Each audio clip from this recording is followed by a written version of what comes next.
حدیث پاک میں فرمایا قبر میں سزا ملنے لگے گی تو سامنے نماز آ جائے گی، پھر کوئی سزا ملنے لگے گی تو سامنے صدقہ آ جائے گا، پھر کوئی سزا ملنے لگے گی تو کسی سے کی ہوئی بھلائی تھوڑی تھوڑی تیاری رکھو، تھوڑی تھوڑی خیر رکھو، تھوڑا تھوڑا کسی مسکین کو کھلاتے رہو، چھپا چھپا کے پیر جمعرات کا روزہ رکھتے رہو، کبھی کبھی سارے گھر میں سوئے ہوں تو رات کو اٹھ کے نفل پڑھ لیا کرو، کچھ راز نیاز کچھ نیکیاں چھپا کے رکھ لو، وہ بڑا کریم ہے، یہ جو چھپی ہوئی نیکیاں ہوتی ہیں ان پر بڑا ہی فضل فرماتا ہے، وہ بڑی مزیدار کام آ جائیں گی، ان کا بڑا نتیجہ نکلے گا، صبح قیامت بڑا اعزاز ملے گا، اللہ کے حضور پذیرائی ہے ان نیکیوں کی۔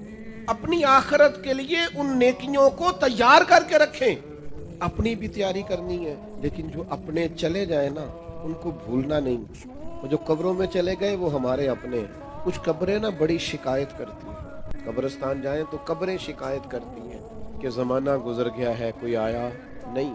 اپنے گاؤں میں اگر قبرستان کسی گاؤں میں ہے تو وہاں بھی فون کرو، بارشوں کے بعد ضرورت ہوتی ہے قبروں کا پتہ لینے، تھوڑی تھوڑی توجہ، جانے والوں کی قبروں پر جانا، ان کے لیے دعائے مغفرت کرنا۔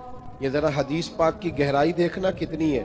نبی کریم علیہ السلام نے فرمایا ایک بندے کا اللہ جنت میں درجہ بلند کرتا ہے، تو درجہ تو بلند ہوتا ہے بندہ نیکی کرے تو آخرت تو دار الجزا ہے، وہ دار العمل ہے ہی نہیں، اب درجہ کیوں بلند ہو رہا ہے؟ تو بندہ عرض کرتا ہے مالک اب تو میں نے کوئی نیکی نہیں کی، اب میرا درجہ کیسے بلند ہوا؟ تو اللہ فرمائے گا تیرے پچھلوں نے تیرے لیے دعا کی ہے، بخش میں نے پہلے دیا ہے، لیکن اب جب وہ دعا کریں گے تو تیرے درجے بلند کر دیے جائیں گے۔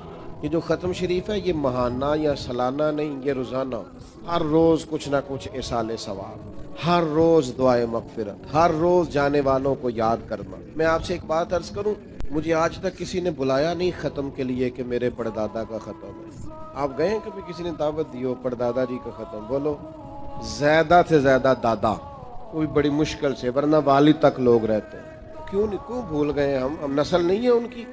پردادا نہ ہوتے تو دادا ہوتے تھے، ہم بھول جاتے ہیں اپنے بڑوں کو۔ اپنی نسلوں کو یاد رکھیں، ان کے لیے دعائیں بخشش کریں، ان کا خیال کریں، خاص طور پر اصالِ ثواب کا اہتمام گاہے گاہے کریں، یہ بڑا ضروری ہے۔ اور قریبی جب دعا مانگتے ہیں نا، جب بھائی دعا مانگتا ہے تو ذرا درد سے مانگتا ہے، بیٹا دعا مانگتا ہے تو ذرا درد سے مانگتا ہے، جب اپنے کوئی دعا مانگتے ہیں تو پھر ان کی دعاؤں کا انداز کچھ اور طرح کا ہوتا ہے۔